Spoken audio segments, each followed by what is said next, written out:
whoever's making recap videos, depends what their intention is. Are they trying to cover it like a journalist, like this is what happened, to document the event, or is it I want to push this dancer because they're my favorite, or I want people to see this person because they've not had much exposure.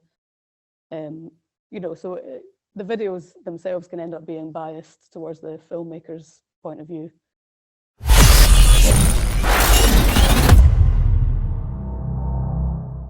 And we're also in the social media era, right? Mm-hmm. Now, do you think things like YouTube and Facebook and Instagram, now, do you think that those have helped or hindered the game, like ultimately? Well, I think they've helped. There's always downsides to social media, but I think in terms of being aware of dancers that you might never meet in person, but you see online because they post their videos, it gives people more chance to have exposure. Like with all the online battles this year, I've had a lot of people that have never been on the scene before pop up because they can just do it from home, wherever they are, whatever country they're in, as long as they've got a camera and Wi-Fi. So there's no travel costs or accommodation costs involved. So it opens it up to more people. I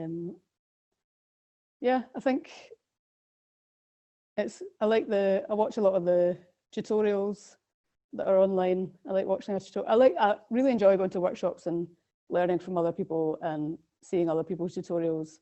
Kind of keeps me inspired, and I like watching how other people teach. Maybe I get ideas from that to no doubt incorporate into my own practice.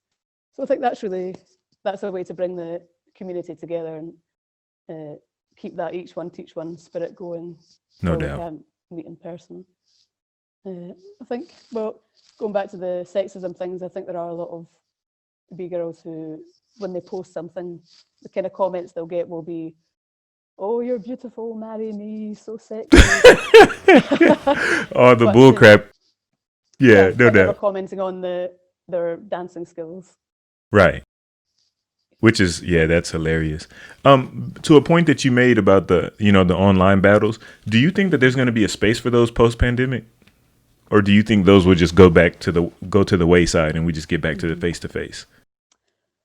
I don't know. Maybe it depends, how long this lasts, or because if it keeps going, people might get better at doing online battles, learn more tricks, get more savvy with it. So it could be something that continues.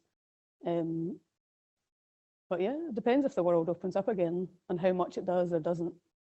Because maybe people will be able to travel in their own country but won't be able to leave their country, or not every country will be able to travel to that country. So it depends what. That might be the new look of the international battle. Yeah, it could be, or maybe that will be the way that people do their pre-selection to choose their top. That would cut down on the long event times. Send in your video. We'll pick the top 16. Mm-hmm. Yeah, then who knows? No doubt. Now we've been talking about technology and how it's pushing the culture. You actually use this to your advantage because you have an online school yourself. Can you tell us about that? Sure. So at the start of lockdown, I'm in a group chat with my crew, Flex Flave, and we started sending each other tutorials just to keep ourselves occupied at the start of lockdown and learn from each other's different skill sets. And after a while, I started putting my tutorials on Instagram. Mm-hmm. And for a while, I was doing a different one every day. I've kind of run out of steam at the moment. I'm having a little break from it, but planning on getting back to it soon. But those tutorials they got a really good response. I got a lot of good feedback from them. So after a couple of months of doing that, I thought I'll start a Zoom class. Mm-hmm. See if anyone wants to come in and learn live instead of from a recorded sessions. Right. So I've been doing that since May, on a Tuesday and a Thursday, to make up for different time zones, because I've got people from different countries. So I had to find out what's the best time of day for me and for you to make this happen. No doubt. It's been really great. Feel like we've got a little community going in the Zoom group. No doubt. It's nice. Yeah, we've been doing focusing a lot on form, so footwork form in your sweeps and your back rock, and creativity. So some weeks we'll just take like a CC, and I'll be like, okay, what's going to happen if you put your hand in a place where you wouldn't normally put your hand? If you cross over, or if you reach behind you, or if you keep one foot off the floor, all these different creative tasks, just to see if we can make something new out of something that we already know. So I think that's the easiest way to start creating something new, is to start from what you know and then branch out with it. No And doubt. everyone who comes is really on board with that kind of class. So it's been a lot of fun, and we've come up with a lot of new moves over it. So I'm enjoying No it. doubt. I noticed you said you're in Flex Flave. How long have you been down with Flexible Flave? Well, I met Abe in 2012. I joined the crew 2 or 3 years ago. Can't really remember. Yeah, so we've got a lot of European members as well as stateside. So Scotland, Italy, Germany, Poland, Spain.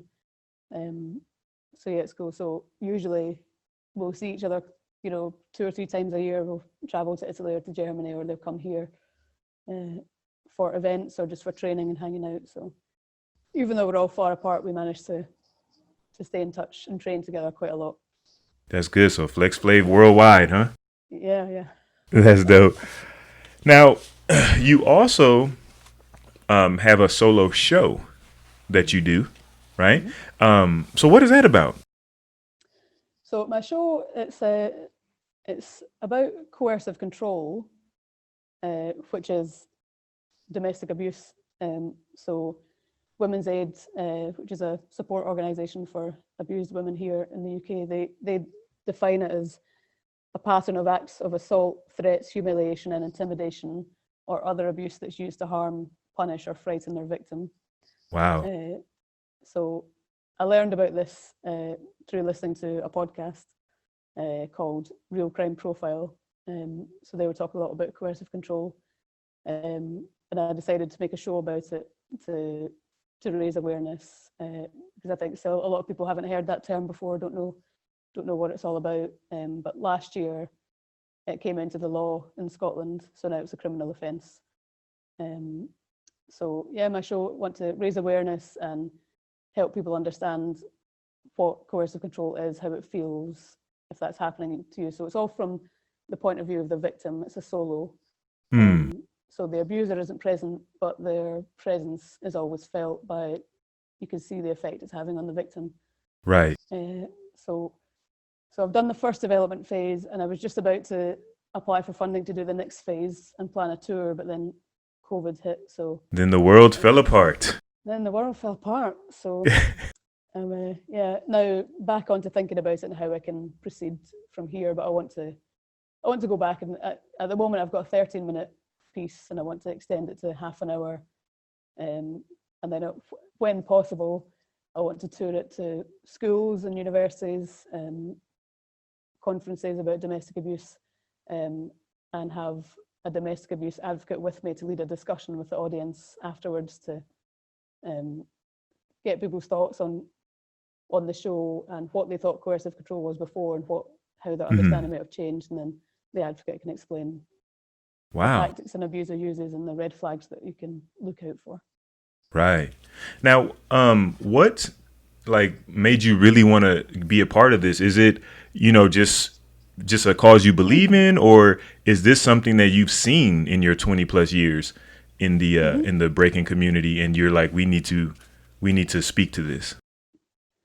Well, I think it's not just for the Breakin community; it's for the wider community. Well, no doubt, no doubt. Something I feel strongly about. My mum was a founder of Women's Aid organisation, so in Scotland, in Kilmarnock and Glasgow. And I just think it affects so many women. I think this year, since in the UK, 88 women have been murdered by their partner or ex-partner so far. So it's a huge issue, and the numbers are even higher in the States. I think it's 3 women a week are murdered. And coercive control has a huge part to play in that. So it's an important issue that we should all know about. No doubt. But I think what we need is maybe more business training, or more opportunities for people to be mentored and learn how to organize a battle, how to get a venue, how to liaise with all the artists. For more quality content from Beyond the Cypher with Illskillz, don't forget to press the like and subscribe buttons. Let us know how we're doing in the comment section. And to make sure you don't miss anything from the channel, smash the notification bell. We appreciate the love and support. Peace. Until the next episode.